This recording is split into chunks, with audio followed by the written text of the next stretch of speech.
Many are saying it was a long time coming. Others saying it should have happened much sooner. Yeah, I mean, it was pretty clear by today, Angie, that Governor Cuomo had moved far past political survivability or political viability, and finally acknowledged that reality and stepped down. I was saying to somebody earlier, it was not a question of whether this is going to happen; it's simply a matter of when. And should have happened sooner, but Governor Cuomo finally figured that out today, for better or for worse, or for better for the people of New York, but and just stepped down. How will this affect or impact, I should say, the Democrats? I think one of the things that was driving this, Angie, was the fact that Cuomo looked around and realized that he had not a single ally left standing in the Democratic establishment. The president, from the president on down to regional governors, including Pennsylvania Governor Tom Wolf, there have been calls for his resignation. So he was cut adrift by the party. He was cast aside by the party establishment, recognizing how very damaging this was for them. I can't say whether there'll be long haul damage to Democrats as a whole, because they clearly stepped up and told him to step aside. But certainly, it is a black eye they do not need. And where do things go from here, John?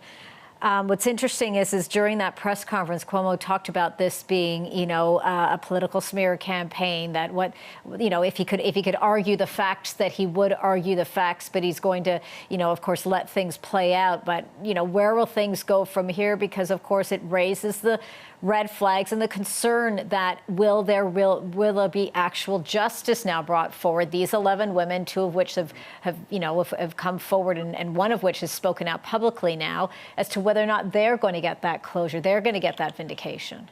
Yeah, I guess a couple of thoughts to that. And Angie, even though he tried to, I was listening to that bit of tape you were playing before we began talking, where he tried to say he wanted to do the noble thing and put the people's, and have the people's business resume. But in a breath earlier, he had sort of had dismissed it or tried to smear it rather as a distraction, trying to downplay the severity of this. I mean, the only reason the state of New York is in the predicament that it is right now is because of the actions of now former Governor Cuomo. It's obviously a substantial thing, and you had these very brave women who stepped forward to tell their stories. There are still criminal investigations that are proceeding here, one particularly by the Albany County Sheriff's Office, by this woman who has alleged that the now former governor had sexually assaulted her. I was MSNBC reporting a little while ago that could be a Class A misdemeanor if it is fully prosecuted.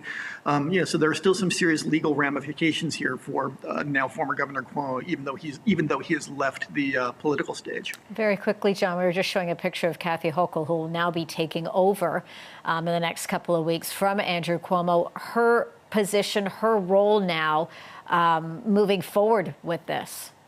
Yeah, she is a figure who is universally respected within the Democratic Party. Senator Kirsten Gillibrand of New York has praised her for her professionalism and her dedication to public service. Certainly she's going to try to get the state back onto an even footing. And when she does speak publicly about this, and everyone I think is waiting to hear from her and what she's going to say about how she's now going to set a new tone for the state of New York moving forward. Yeah, exactly. We'll keep a close eye. John Misick, editor-in-chief of the Pennsylvania Capital Star. Good to speak to you again, John. Take care.